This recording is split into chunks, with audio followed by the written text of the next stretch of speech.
using the nighttime as a starting point makes sense because most of us should be asleep. But if we have insomnia or other stressors in our life and we're up in the middle of the night and we're looking for a little satisfaction, this is what breaks that cycle, right? Where some people will eat late right until right before they go to bed, and then they have to get up early for work and they're eating right away. So it's just, instead of 12 hours, it might be 6 hours, it might be 7 hours. But here's another thing I learned just recently. We did some studies to determine the best time to take a probiotic. And we looked at, when you ingest food, the body will release what's called hydrochloric acid. It's critical for the digestion of food. And then it will release enzymes that help to break down the food. The body does that innately, but then you can supplement with that as well. Like one of the products over here is a complete digestive enzyme. So for those that have difficulty with digestion, this is a great solution because it has the enzymes that break down protein, the enzymes that break down carbohydrates, that break down fats, and then you have, for example, proteins in dairy sources, you have proteins in meat sources. There are different enzymes for those, so it's comprehensive, right? But we produce these innately. So this is really interesting. There's a spike of hydrochloric acid right when you consume food, and then it tapers off. Similarly with the enzymes. The enzymes should remain present if you're testing for this for, let's say on average, about 90 minutes, just to show that there's activity. There's enzymatic activity while the food is being metabolized. We use a proprietary technology with our probiotics to delay the release in this highly acidic environment when the food first hits the stomach, so that the beneficial strains reach the colon eventually, right? They won't be consumed by the enzymes and the acid in the stomach right away.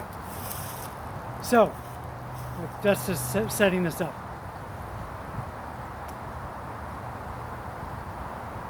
The pH changes in the stomach from high acid to more alkaline base during this digestive process. After about 2 hours, the pH should naturally lower back to these highly acidic levels. You know, if you're looking at the range, it's about 2.0. If we don't have a break from food, we never give our body the chance for those acidic levels to drop down back to a healthy level. So we are always in this state where we simply cannot produce, we simply do not have the environment to actually digest our food because the acid level, it's too alkaline all the time. You know, I have breakfast and then an hour later I have a little snack, and then I go to a work event and I have a little more food. So it never returns to this critical acidic level. And this, seeing this as a graphic was really informative for me. It's just another reason that taking a break from food is so important. And this high acid level is critical because if we ingest food that is either unhealthy or it's not, there might be a little bacteria in the food, right? It's this high acid that will protect us from that. You know, if food's gone a little rancid or a little bad, these acid levels are critical. So I want to offer a few more critical things about how we manage the microbiome. I talked about some of the 3 best practices during the day. Don't drink your sugar, pay attention to the type of fats, and take a break. A few other fundamentals. Movement. Just the active moving. I'm not talking about exercising. I'm just talking about the active moving alone will help to manage the diversity within the microbiome. Sleep. The best book I read last year, without exception, is a book called Why We Sleep. I encourage everybody to read it. It's both informative and it's terrifying. Because how our sleep patterns have changed, the conversation around sleep, some of the stigmatisms around sleep, and you can get by in 6 hours. All of these things, back to insulin and glucose and fasting glucose, some of these other metrics that are used. A single night of sleep can dramatically change that and dramatically change the ratio within our gastrointestinal tract of healthy to unhealthy bacteria. Sleep hygiene, it's not a fundamental, it's the foundation on which all of these other things that I'm talking about today rest. You could, I don't advocate this, but you could get by with a poor diet and pristine sleep hygiene much better than you could if you had irregular sleep patterns and a pristine diet. That's how important sleep is. But the critical detail there is a single night of compromised sleep has a measurable change in the ratio of healthy to unhealthy bacteria within our microbiome. Breathing. Movement, sleep, breathing. We have the sympathetic nervous system and the parasympathetic nervous system. You hear these as like fight or flight, rest and recover, right? Most of the time, for the majority of us, our sympathetic nervous system is driving the show. So how do we proactively switch to parasympathetic? Breath is the best way to do that. And I'll give you a very, very simple, there's a great history, as you know, with pranayama and yoga and other traditions with breath work. I'll give you a very, very simple technique. Breathe in and out through your nose. Exhale longer than your inhalation. So you don't have to count, but nasal breathing, nose breathing is one of the triggers that will help to preserve the parasympathetic state. And the simple difference of a longer exhalation compared to the inhalation will also either keep us in a parasympathetic or shift us to a parasympathetic state.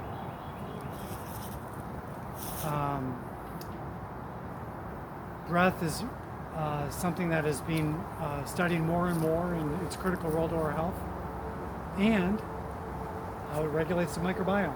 If we can maintain a parasympathetic state, then there's a direct correlation and influence on whether it's the ratio of healthy to unhealthy bacteria or the signaling response that happens within the microbiome. Community. So we've got movement. It all started with eating, right? But kind of tier 2 of this is movement, sleep, breath. Let's go to community. So I started this talk by saying the presence of a pet. We're just being together here today. There's an exchange happening. One of the reasons this year has been so difficult is how it's changed our communal interactions.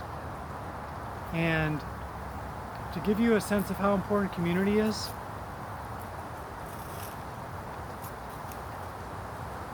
those that smoke 15 or more cigarettes a day, who have an active family and social community, will likely outlive those that have a really clean diet and have ideal kind of daily wellness protocols that they follow, and have an anorexic community in which they live and function. So we've been forced to reconsider how we create community this year, right? My daughter is 11. she's addressed a lot of these changes in a very encouraging way, but the clear challenge for her has been the absence of community with her friends. So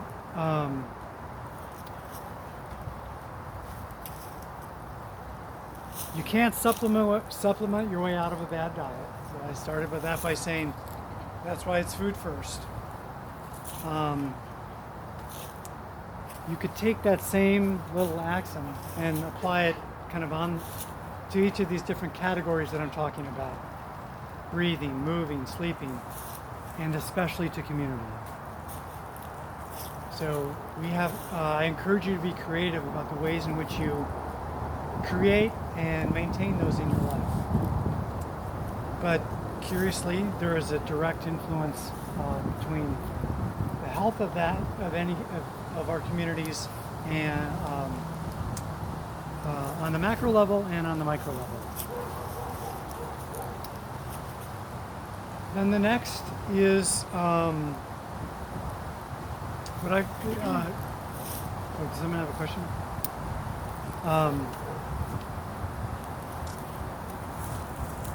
The next is gratitude. Just our general mindset can have a direct influence on the health of the microbiome. And gratitude is a simple way to encapsulate that. That could be for an individual moment or an event. It could be for individuals in our life. It could be for something much more removed. Here's a simple exercise for you. When you sit down to dinner tonight, reverse engineer how that food got to your table. Oh, well, John, that's obvious. I went to the grocery store and I bought the food, I brought it home, I prepared it. Okay. How did you get to the grocery store? How did the food get to the grocery store? From those distributors and suppliers that brought the food to the grocery store, how did the food get there? Who actually grew the tomato that I'm eating? And if you just think about this and express gratitude for each of those critical cogs in the wheel, it brings an entirely different perspective to things we can easily take for granted. And I had someone contextualize it in a way for me recently that I love. We move from taking things for granted to as granted. These amazing health services, this amazing meal that I've prepared for myself, this amazing family that I have, I don't take it for granted. I take it as granted because of the ways in which I appreciate it. You know, appreciating has two meanings, right?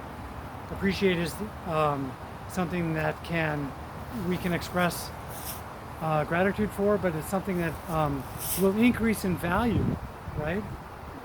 So the more that I can follow these breadcrumbs throughout my life, the more, the greater value that they aggregate within my life. And that might seem like a little abstract, but again, like the breath, like movement, we're now able to make these direct correlations and actually measure them. I'll stop there before I close, but any questions about some of those kind of foundational principles you can think about throughout the day? Well, you started by saying something about that Clear Labs had found, or maybe it wasn't Clear Labs, somebody had determined when the best time was to take Oh yeah, I didn't answer probiotics. that question, did I? ask that too. Yeah. Generally at the beginning of the meal. The beginning of the meal? Close That's to when the you should take your probiotic? Yeah.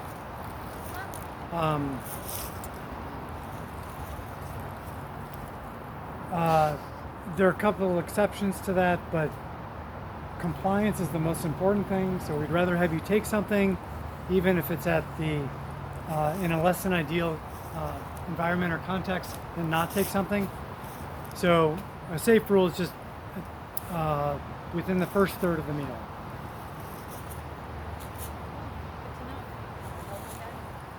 Healthy fats.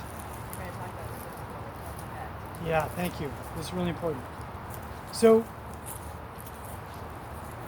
I think more than carbohydrates, I think the presence of unhealthy fats are responsible for the majority of the chronic health issues that we have to manage day in and day out. You can do it, you can take studies that overlay sugar consumption with the introduction of what are called polyunsaturated fatty acids. PUFAs is the term you might hear. And it's when these became ubiquitous within our culture that we see these dramatic changes and truly deleterious changes in our health. So, and this gets into biochemistry, which I'm not going to talk about, don't worry, because it's even beyond my pay grade. But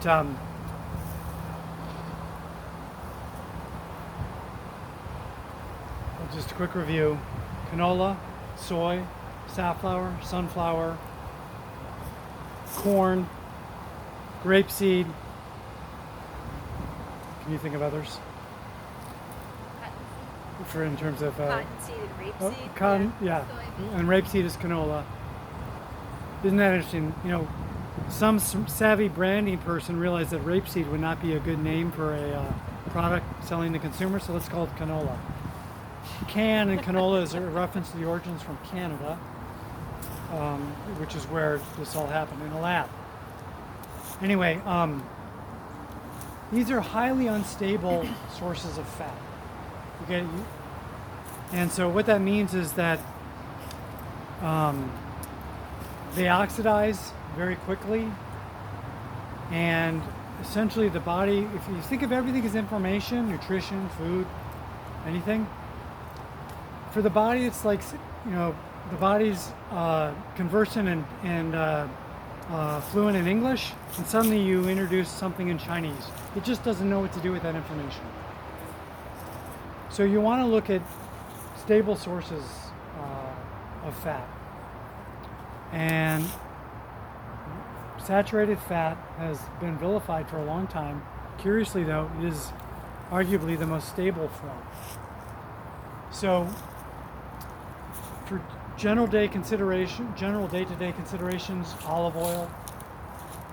And there's a way I would like to contextualize that, which is oils that are used for preparing food and oils that are used for finishing food. Preparing food would be your roasting some vegetables in the oven. Finishing food would be your making a salad dressing. Oils have smoke points, and that basically refers to a threshold at which they become unstable. So different oils with higher smoke points are going to be more conducive to some of these preparatory methods. Oils that you're using for a salad dressing, that's less of an issue because it's usually room temperature, right? Lard has a very high smoke point, and as a saturated fat is very stable. So that's one of the reasons ancestrally it was used for cooking for so long. Coconut and palm oils are, so lard is an oil derived from tallow and lard. Lard largely being a reference to pork products, tallow, beef, in general. You take the fat around the kidney, which is called suet, and you render it. You slowly change it from a solid to a liquid, and then you use that for cooking. So these are animal-derived sources. Then you have the coconut and the palm, which are plant-derived sources, which have higher profiles of saturated fats, and I would argue, therefore, are more stable. So, circuitous way of getting back to your question. Thank you. Yeah. So, avocado, another great one. And another way to think about this too is you have the oil as a processed form of a food, right? So if I'm eating olives, I'm getting the healthy fats. If I'm eating whole avocados, I'm getting the healthy fats. But I can also use those oils.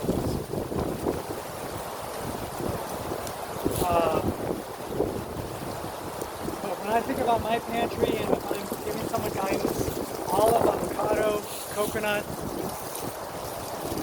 I have ghee or butter, and I happen to like, for cooking and for baking, tallow or lard in some cases.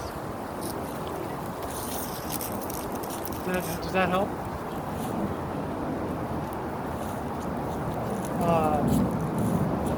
Now that you've had this little conversation, the next time you're in any kind of convenience store or grocery store, just start to look at labels. You will see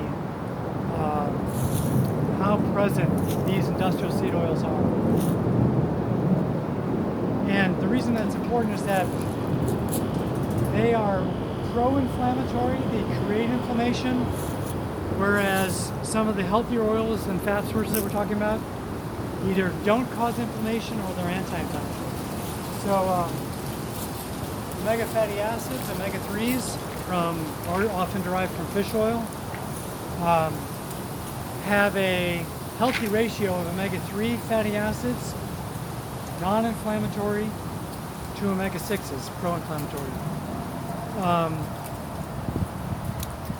The majority of the oils that are used in processing and food packaging and food preparation and actual consumption are these pro-inflammatory oils.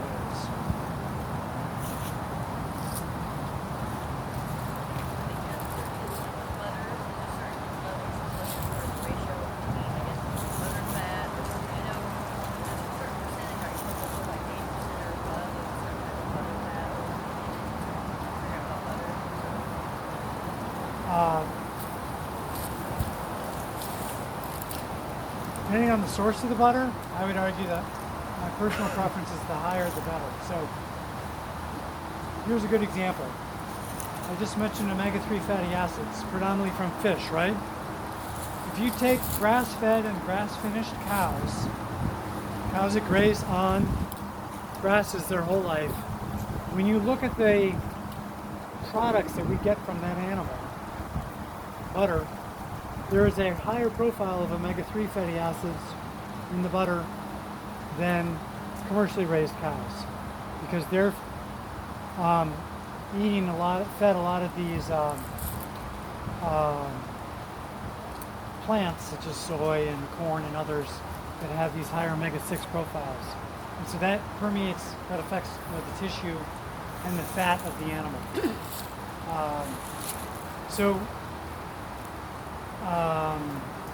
Does that help? There's so many choices you can go to the store.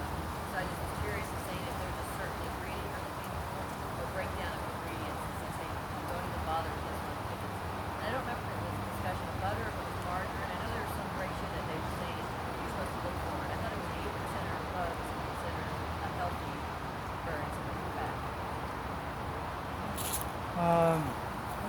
I don't know if I can answer that without more information. I'm not sure what that variable would be. I was just asking But- more about butter. Like you said ghee, but that's a So ghee is when basically you take butter and over a slow process you remove all of the proteins. Butter only has trace amounts of protein, but the reason you do that is that it makes it more stable. So ancestrally it meant you could travel with that, you could store it indefinitely. Today, some people will react to the proteins in dairy, namely casein. Most ghee does not have casein, so if they want to use that for cooking or for other sources, it's a safe food.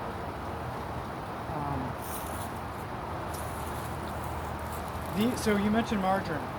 Margarine is just a solidified form of all these unhealthy oils that I've been talking about. Frankenfood. That's another simple metric. We expend enormous amounts of energy and resources to create all these Frankenfoods, these packaged foods. Just use butter. Just use tallow. just use the basics. We should be, one of the things that Mark Hyman talks about is, broccoli doesn't have a list of ingredients, right? Salmon doesn't have a list of ingredients. So, for many of us, the majority of our food consumption comes from these foods that have a long list of ingredients.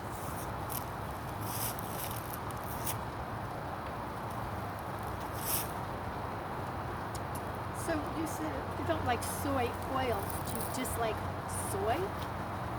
I eat a lot of tofu Yeah, and soy milk. yeah. So that There's is a nothing broader. in my soy milk. It's just That's a broader conversation, and it's something that would be specific to your to your health and to discuss with Dr. Lex. But my general guidance there is that any soy derivative, oil, milk, tofu is like on the border. I avoid. I encourage you to avoid, but then the whole food itself, unless there's an allergy like edamame, tempeh is just taking those soybeans and culturing them and fermenting them, are less problematic. And if you think you like soy milk, I'm going to challenge you and say what you really like is sugar. If you have ever tasted unsweetened soy milk, I can guarantee you don't like soy milk. Unsweetened soy milk. So I just want to say really quickly, if it says on the label that it's soy isolate or modified soy, don't do it. And I use my children as and not this one, but the younger one. Let me just say, when he was a teen, decided to become a vegetarian, and he's a blood type O, and he started eating all sorts of modified soy protein. Actually, it wasn't my experiment, but yeah, he wound up with an autoimmune disease. So yeah, nothing that says modified, isolate, or doesn't have whole soybean, and it should also be organic for sure. okay. So it's organic. But I don't know. Yeah, so commercial crops, corn, soy, coffee, these are crops that the industry is highly dependent on. They're going to do anything they can not to lose a crop because the That's a good way to cost put it. repercussions are considerable down the pipeline, right? How do you prevent a crop? How do you guarantee that a crop can go to market? It's great. You douse it with things, or you use a form of it that is impervious to the herbicide or pesticide, allowing you to use higher levels of that, so that you can still bring it to market. And that is when we talk about GMO versus non-GMO, and the presence of what's called glyphosate, aka Roundup, which It's an antibiotic. is an antimicrobial. So actually, I should have started this conversation with that. Well, you always end with the leader for the next one. Yeah. So I started by saying the microbiota is just a collection of microorganisms, right? Within us. We have microbiota of the skin, of the eyes, of the gut, of the heart, different tissues in the body. But the most important microbiota is this one right here. Each teaspoon of soil has trillions of microorganisms. And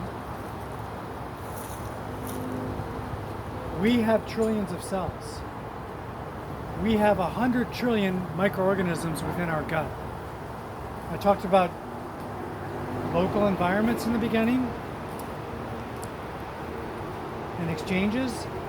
Everything that's in the profile of this soil is reflected in my microbiome and your microbiome. My personal belief, I'm not wearing my Claire hat right now, is what's putting our general health and wellness at the greatest risk right now is the health of our soil. The more that we create a monocultured soil, the greater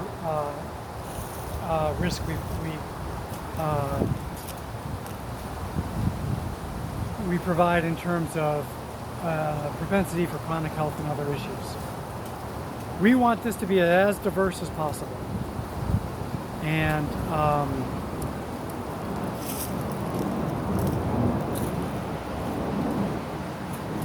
there are ways we can we can ensure that.